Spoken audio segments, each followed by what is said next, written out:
Dare to Be Different came up, and just the second it came up, I was like, oh, that's the name of my book.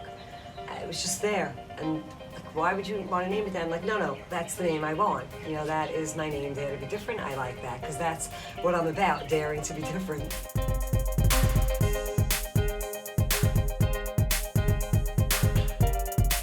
Robyn Jemal turned the cookbook into a catering business overnight. She now sells her frozen products in over 200 stores. And just last month, she opened up a restaurant in DSN. In 2010, people were just really calling me all day long and all night long for recipes. I took the original Syrian recipes and what we're used to, and I changed them a bit to put a little bit of a twist on them. And people were saying you should write a cookbook, and I never thought I could do it. I didn't even have the recipes. They were really just in my brain. After the holiday that year, I started jotting down the recipes, and within 3 weeks of working all day and all night and loving every minute of it, I wrote my first cookbook. And my niece Lorraine Schur was a very big part of that. Helped me. I'd give her like scribbled papers, and she turned it into a beautiful recipe. Were you thinking of this as a business? Not really. Not really. The first cookbook I was not thinking of as a business. I just wanted to give people my recipes. And even the second cookbook, I just had a lot more recipes, and it was such a great response from the first cookbook. I had my hand in a cast that year, but the recipes were coming out of me, so with my left hand, within a couple of weeks, I was able to write the second cookbook. I figured I was done after that. That's it. Here's my 2 cookbooks, I'm done. But people would call me and say, you know, could you make me this, this, and this? And I was so confused. I figured, why do you need me? You have the recipes. But that's how I became a caterer. I started making people parties through the recipes that were in my cookbook. So the first couple of parties, I remember they were small parties, but I remember being up all night, being so nervous because I never did this before, and I always made believe that it was something I did. So you had the mentality of like fake it till you make it. Yeah. I definitely had the mentality, and I keep having the mentality every single day of fake it till you make it. Because people want to feel comfortable and secure with you, that when they're speaking to you, that you've done this a lot of times. Yeah, we're in 2017. Her husband was in medical school at the time, and Jen came to me and said, Ma, you want to do something with me? Yeah. So I came to her and I said, everyone loves your items that you cater and make, so let's make some of those items and put them in the freezer section at stores. So we started with that, and we went from store to store, coming to them and saying, hey, do you want to carry our products? We didn't even know any business. We didn't even know the price that it was supposed to be. So you just walked into stores? Yeah. Yes. Carrying a bin of heavy things until I was 9 months pregnant. It's true. Finally, I looked at her one day when she was 9 months pregnant, and I'm like, you're going to carry? Oops, wait, I don't think you could carry it anymore.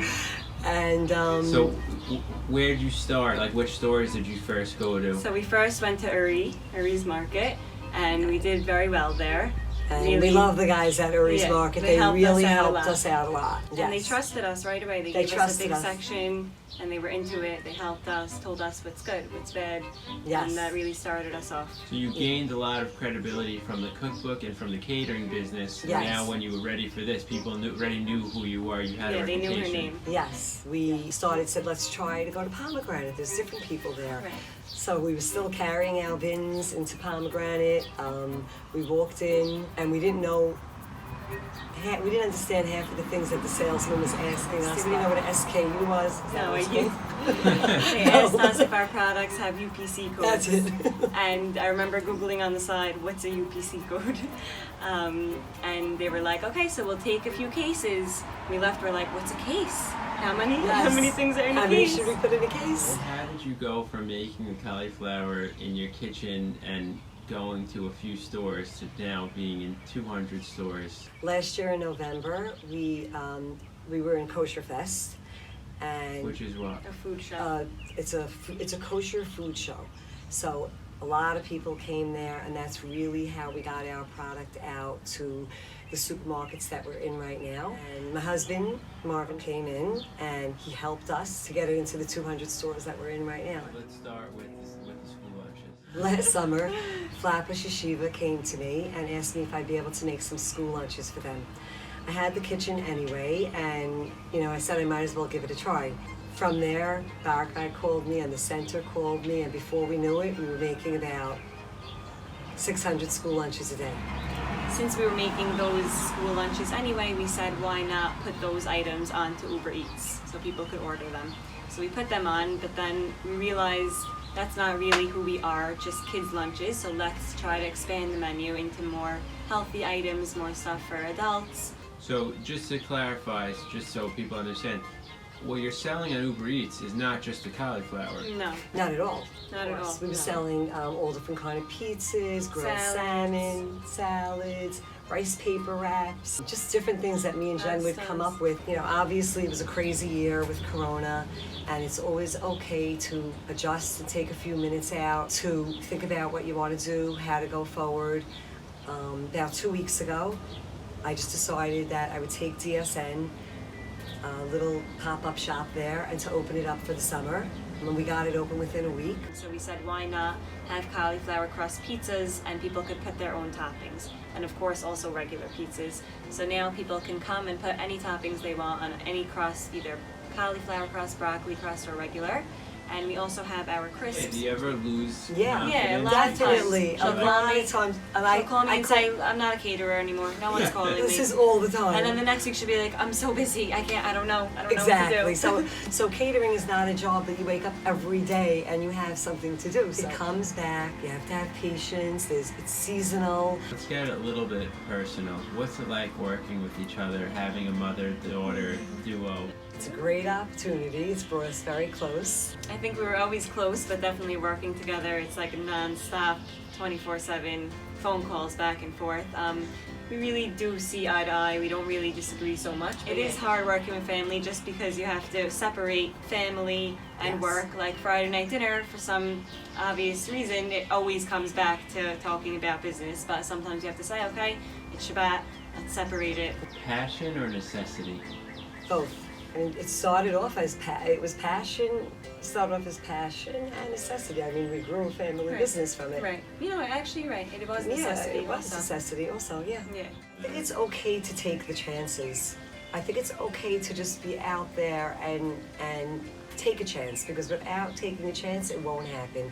If you're just gonna bake a dessert or bake sambusak and sell it, you're just gonna stay there. Right. But if you take that chance and go for it, you never know what comes, and nobody knows what they're doing in the beginning. Yeah, if you're making something and selling it within the community, you definitely, if the community likes it, that means that other people probably like it. Why Right. not get it out there? and grow? Exactly. How'd you think of the name Dare to Be Different? Dare to Be Different came up, and just the second it came up, I was like, oh, that's the name of my book.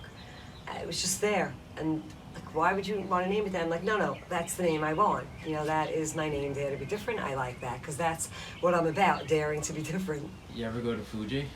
Always. Could you talk about how maybe that influenced you? Yeah, I said talk about Fuji before. Oh, okay. So my mom and dad, Alav Shalom, opened Fuji about 30 years ago. And at first, they came to us and they told us they were opening a Japanese restaurant. And, me and my sisters were like looking at each other like, are they kidding? No. My dad was in the wholesale bedspread business all of his life, so we couldn't understand. In the beginning, I used to go in there a lot of times and, help them tweak some things. And, they have like Robyn's chicken burgers and things like that. Just being around the food business, I knew it was something I really loved. And did that help you as an entrepreneur, watching them? And yes, they definitely showed me what it was to go into a business that you were never in before. And I guess I kind of got it from them, I was definitely faced with some personal challenges, and I felt like this was a way to put myself out there. And my kids saw, with the challenges, that I was able to do the catering and be out there and be okay, and it actually helped our family come together like glue. Everybody's faced with challenges, and they shouldn't ever feel embarrassed. No, it definitely is not just a business. I showed my children a way of life, and that when times get hard, you just don't fall apart. But it's a journey, and it's a road that you're going to be traveling on no matter what your problem is. and it's about how you come out at the end of that road, because you will come out at the end of the road.